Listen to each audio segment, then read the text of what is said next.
The cameras captured her face like it belonged to another species, perfect, distant, unreal. Her eyes stared from movie posters in every war-torn city across the world, a symbol of beauty that soldiers kissed before marching toward fire. They called her the most beautiful woman alive. They never asked what she thought. They only asked for her silence. But in the dark, behind those lashes, behind the painted lips and heavy lights, she built a system quietly, methodically, that would one day power every smartphone, every satellite, every secure military signal. The world clapped for her roles, not her mind. They dressed her in silk, gave her scripts with words written by men who had never heard her speak freely. And while she played their roles, she built something they could not even name. She filed a patent that could have changed the tide of war. The United States Navy shelved it. Not because it failed, because it came from her. A woman, an actress, an outsider. They thought she was too pretty to be real, too glamorous to be trusted. So they laughed. And while they laughed, she vanished behind a screen of fading beauty and quiet rage. They erased her from the halls of science, erased her from the textbooks. They used her invention and gave her nothing. She died without ever hearing the world say thank you. And now, your phone connects using a system she dreamed of when bombs fell outside her window. The Wi-Fi that wraps around the earth carries her fingerprints, her blueprints, her silence, her genius. And yet, how many still know her name? How many still see only the face, not the fire behind it? And if brilliance like hers could vanish so easily beneath a headline and a smile, how many others have we buried beneath the weight of forgetting? The year was 1914, and Vienna breathed with elegance, just as the world began to rot from the inside. The Austro-Hungarian Empire stood tall, like an aging monarch, blind to the storm clawing at its doorstep. In the heart of this city, where opera, houses echoed with genius and alleyways carried the scent of revolution, a child was born beneath chandeliers and shadows. Her name was Hedwig Eva Maria Kiesler. Her father, a banker with oil-stained hands and a hunger for knowledge, would sit her beside him and take apart machines piece by piece, showing her that nothing was too complex to be understood if only one listened closely enough.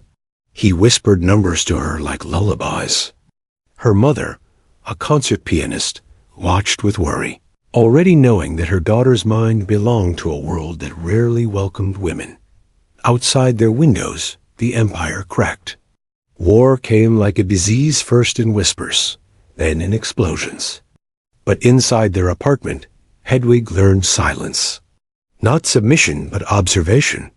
She watched as men passed power between hands like playing cards, watched as women were folded into the margins. Her teachers called her unnatural, too sharp, too intense.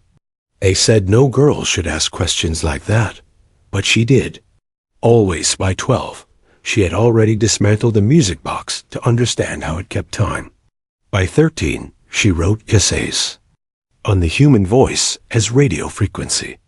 And when she listened to her parents' radio in secret, she did not hear entertainment. She heard potential, frequencies, variations, invisible threads moving through walls. She knew that control could be hidden in the air, and that the air itself could be rewritten. But the city had no room for girls who thought like that. Vienna adored beauty but feared brilliance, especially when both came wrapped in the same skin. And so, as Hedwig grew into herself, the world began to look at her differently. Her questions made people nervous. Her face made them forget what she had asked. They invited her into rooms, but never let her speak freely. The same culture that dressed her in silk gloves tied her hands behind her back. Still, she listened. Still, she watched. And in that space between expectation and exile, something began to form, a hunger to be more than a face, more than a fantasy, a hunger to outthink the world that only wanted to see her dot in the golden haze of her adolescence. Vienna watched her bloom and flinched. Men stared longer than they should. Teachers stopped answering her questions. By 16, she walked with the quiet weight of being seen, but never understood. Her beauty was already a currency she never asked for, a weapon others wielded in rooms. She barely entered. Directors called her stunning. Critics called her a rising star. But no one asked what she was building behind her eyes. They saw only skin and dismissed the storm beneath it. Yet behind closed doors, she continued. Her notebooks filled with symbols and schematics, radio waves, mapped beside violin strings, pulse patterns layered over satellite trajectories that would not exist for decades. At night, she watched the stars not for wonder, but for data. Each light flicker was a possible code, a possible signal. While the world praised her perfect smile, she studied particle theory. While newspapers admired her face in silent films, she stared at the empty space between sounds, wondering what could live there. She believed the air itself could carry secrets. She believed music could shape machines. And she believed the world might someday hear her if she made herself loud enough. But it never did. It simply kept watching. One producer told her to stop talking about radios in interviews. Another told her to smile more, because science made men uncomfortable. By 18, she starred in a film that scandalized Europe. She ran through a forest naked, free for all to see. That moment manufactured, directed, monetized, followed her for the rest of her life. They froze her there, mid-frame, mid-movement. The world saw her as an object of desire. But they never noticed the edge in her eyes, never saw the calculation in the way she moved, never understood that while they watched her, she was already studying them. She began to draw plans, devices, signal-blocking systems. The seed of an idea had taken root, something that could skip radio frequencies like a melody, changing keys, making signals impossible to track or jam. It would take years to find someone who could hear what she was saying. But by then, she would no longer be Hedwig. She would be Hedy Lamarr. And she would already know what silence cost. The applause followed her into every room, but it never reached her. By the time she turned 19, Hedy was married to Friedrich Mandel, a man who dealt in weapons and shadows. He was older, powerful, always surrounded by uniforms and smoke. He told her she would never need to think again. He dressed her in diamonds, locked her inside gold-trimmed rooms, and reminded her daily that her only role now was to smile. Hedy, the girl who dismantled radios in her father's study, was suddenly the silent wife of an arms dealer whose guests included generals and dictators. Mussolini raised a glass to her beauty. Hitler called her husband's factories essential to the Reich. Hedy sat at dinners, where war was planned like a stage play discussed in numbers and targets, not lives. And while she said nothing, she remembered everything. Her ears became sharper, her mind colder. She memorized what generals whispered when they drank too much. She learned how torpedoes failed, where transmissions broke, how jamming technology stalled entire battles. But her questions, when she dared to ask them, were met with laughter or silence. Men passed cigars across her like she was a painting on the wall. Her voice was never invited to the table. The war crept closer. Vienna darkened. Jewish families vanished from the streets overnight. Her father's name was no longer safe. And Hedy, brilliant, hunted, trapped, began to plot her escape. She dyed her hair. She drugged her maid. She put on the uniform of a house servant and vanished into the night with nothing but a suitcase and her memory. No one knew where she went. No one followed. When she reappeared, it was not in Austria. It was on a ship bound for America, a contract with MGM in one hand and blueprints buried in the other. Hollywood welcomed her as a goddess. But they never asked how she escaped. They never asked what she knew. They gave her roles where she danced, where she died, where she kissed and cried on cue. They photographed her face and praised its symmetry. But they never saw the patterns forming behind her eyes, the same eyes that had watched war born over brandy and leather chairs. America thought they had found a star. What they had truly found was a mind sharper than the war she fled, waiting to be heard. But the louder she spoke, the harder they tried to silence her. The war followed her across the ocean like a shadow sewn to her heels. In America, she was reborn under light and contract. Hedy Lamarr, the luminous newcomer, the foreign beauty, a woman whose face could sell a dream in a single frame. But dreams were not what she came to sell. Beneath the powdered cheeks and velvet gowns, she carried with her the fragments of signals, the whispers of war rooms, the broken frequencies of machines that failed when lives depended on them. She saw the world tilting toward destruction, and she knew something they did not, that communication was the most fragile thread in every battle. One missed signal meant a ship at the bottom of the sea. One jammed transmission meant hundreds buried in silence. And she had listened long enough. Her mind built a solution in the quiet between studio takes. She sketched on napkins during premieres. She theorized between camera calls. In her own kitchen, she found her co-conspirator George Antile, an avant-garde composer whose music mimicked machinery, whose instruments throbbed with rhythm and rebellion. They spoke in pulses, in skips. They saw the possibility in chaos. And they built something together that no military scientist had dared. A system that could leap across frequencies like keys shifting on a piano, unpredictable, untraceable, unbreakable. They called it frequency hopping. Hedy saw it as salvation, a way to steer torpedoes without fear of interception, a way to speak in war without being heard by the enemy. They patented it, offered it freely to the U.S. Navy, and waited. The military filed it away uninterested. The invention was marked as too complex, its creators dismissed as irrelevant. A composer, an actress, not engineers, not soldiers. Never minds that mattered. Her invention gathered dust while men died over scrambled airways. And Hollywood continued to sculpt her into fantasy, each role chipping away at the truth. They put her on stage in ballrooms while her blueprints yellowed in silence. They praised her smile while ignoring the frequencies that could have saved them. And yet she kept building, quietly, obsessively. Even as the world refused to listen, she designed a future it did not deserve, because genius like hers does not need permission. It only needs time. The lights that once worshipped her began to flicker. In a world where beauty had an expiration date, Hedy aged with the quiet desperation of someone who had been misnamed by history. They no longer called her luminous.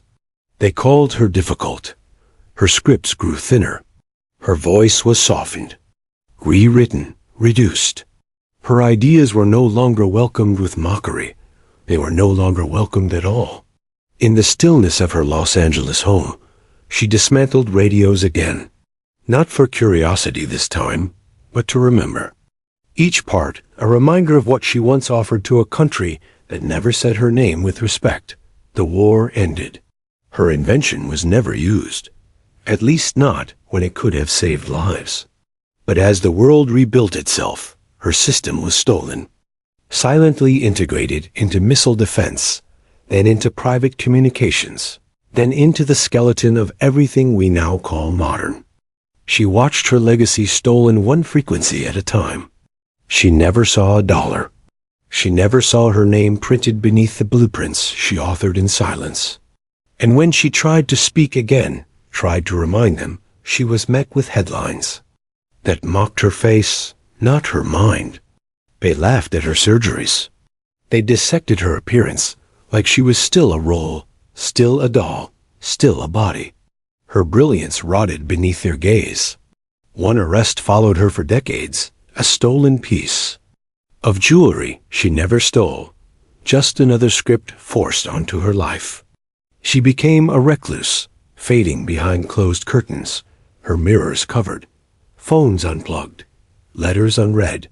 They had taken everything except the silence, and so she lived in it. She whispered to herself. She walked alone. The woman who once invented the unbreakable signal could no longer find anyone willing to hear her. When she stared at the television and saw actors playing parts, she did not envy them. She remembered the weight of pretending to be smaller than she was. Her children rarely visited. Interviews ceased. The industry that once devoured her beauty had spit out her bones. And still, beneath it all, her mind pulsed with invention. Ideas came in dreams. Machines assembled themselves in fragments on the back of envelopes. But there were no more patents, no more blueprints. Only the echo of a world that chose to forget her, even as it lived off her genius. The truth never disappeared. It only hid beneath the noise. Long after the headlines moved on, after her name faded from marquees, and her voice stopped reaching any room but her own, the buried fragments of Hedy's brilliance began to surface. A forgotten patent number, unearthed by a researcher in the archives of the U.S. Patent Office, caught the eye of an engineer working on secure military communication systems. He stared at the diagrams in disbelief. Frequency hopping, signal encryption, anti-jamming capabilities, decades before they had the name for it. At the bottom of the page, in careful typed letters, were two names, George Antheil and Hedy Lamarr. Marquis. That second name rang no bells. But to those who once remembered, it belonged to a face, not a formula. She had signed the blueprint with her married name, not the name the world knew. Her genius had been buried under a husband she escaped, a studio that owned her image, and a culture that never thought beauty and brilliance could live in the same skin. Word spread quietly, at first among scientists, among tech historians. Then faster, interviews resurfaced. Old footage replayed. Journalists scrambled to piece together the story of the woman behind the invisible thread running through Bluetooth, GPS, satellite guidance, Wi-Fi. And there, in yellowed papers and faded ink, was the map she had drawn when the world still thought she was just a pretty distraction. The world began to realize what it had done, who it had ignored. But for Hedy, the reckoning came in fragments. A letter arrived from the Electronic Frontier Foundation, a quiet invitation, an award decades overdue. She never traveled to accept it. She never stood in front of a crowd to say the words they should have heard when it mattered. She simply answered the phone and said thank you. There were no speeches, no press tour, just the rustle of static through the line, and a single voice that had waited a lifetime to be recognized. She said nothing else. She did not need to. The truth had finally caught up to her name. But only after the world had taken everything else. She died behind closed doors, in a Florida home wrapped in silence and soft shadows, her name no longer in headlines, her face no longer glowing on silver screens. Her final years had been quiet, almost weightless, as if the world had forgotten she was still here. There were no camera flashes, no crowds, no speeches. Just her, an old television flickering in the dark, playing films where she wore someone else's face and spoke someone else's words. She watched them with a gaze that no longer reacted. Sometimes she spoke to them, as if they might finally speak back. The woman who had once walked into war rooms wearing pearls in memory had now grown thin, her voice hoarse from disuse, her eyes dulled but still steady. She refused visitors. She unplugged her phone for days. When the mail piled too high, she burned it. Her children spoke of long silences, short conversations, the kind where love still flickered beneath the ashes but never burned clean. On January 19th, 2000, the voice of Hedy Lamarr went quiet for the final time. No newspaper screamed. No country mourned. The woman who built the foundation of modern wireless communication passed with no recognition printed on the front page. Her body was cremated. Her ashes scattered in the Vienna woods she once ran through as a girl, barefoot and unbroken. There were no marble statues, no towers in her name, just a patent collecting dust, a legacy mistaken for decoration, and the soft echo of frequencies that still carry her fingerprint. Somewhere above her resting place, satellites passed overhead gliding on a system she designed while the world ignored her. Signals crossed oceans in the blink of an eye. Emails flew. Phones buzzed. Machines connected invisibly, effortlessly, unaware of the woman who whispered this future into being long before it arrived. In her final journal, she wrote one last thing, scribbled in the margins of a newspaper, nearly unreadable. It said, "I hope someone will remember the other part of me, the part they never let me show." And then there was nothing but static. The world she left behind hummed with connection. Signals passed through walls and cities, linking devices across continents in seconds. Children grew up in homes where Wi-Fi was as natural as air, where Bluetooth paired without thought, where satellites spoke to one another in the very language she had imagined in the margins of her notebooks. But few knew that the architecture of their digital lives rested on the mind of a woman once dismissed as decoration. Her invention, the frequency-hopping spread spectrum, lay buried for decades beneath layers of sexism and spectacle. And yet, it endured, adopted by the military in secret, refined for missiles, expanded for computers, eventually folded into the pulse of every smartphone and every global signal. Her design, once mocked for being written by a woman with red lips and camera lighting, became the invisible spine of the internet age. The irony curdled slowly. The woman whose face sold war bonds in black and white was the same woman whose brain made encrypted communication possible. While engineers collected accolades and wealth for building off her design, she lived in silence, her hands empty. When at last her name was spoken in technical journals, it was too late for her to hear it. The patents had expired, the royalties gone. Recognition came with no apology, and still no one rewrote the textbooks. No one placed her story beside the other titans of innovation. No classroom taught her formula. No child was told that a Hollywood actress had outpaced the military in wartime invention, because the world did not know what to do with a woman who is both brilliant and beautiful. They chose to remember the parts that fit their comfort, the curves, the rolls, the dresses, but not the blueprints, not the diagrams, not the idea that a woman in heels might also walk silently toward revolution. So the modern world moves forward, blind to the name carved invisibly beneath every signal. Hedy Lamarr became a ghost carried by frequencies she created, whispering through Wi-Fi routers, gliding beneath Bluetooth waves, flickering inside the encrypted signals we trust without question. Her invention runs the world, but her name never ran with it.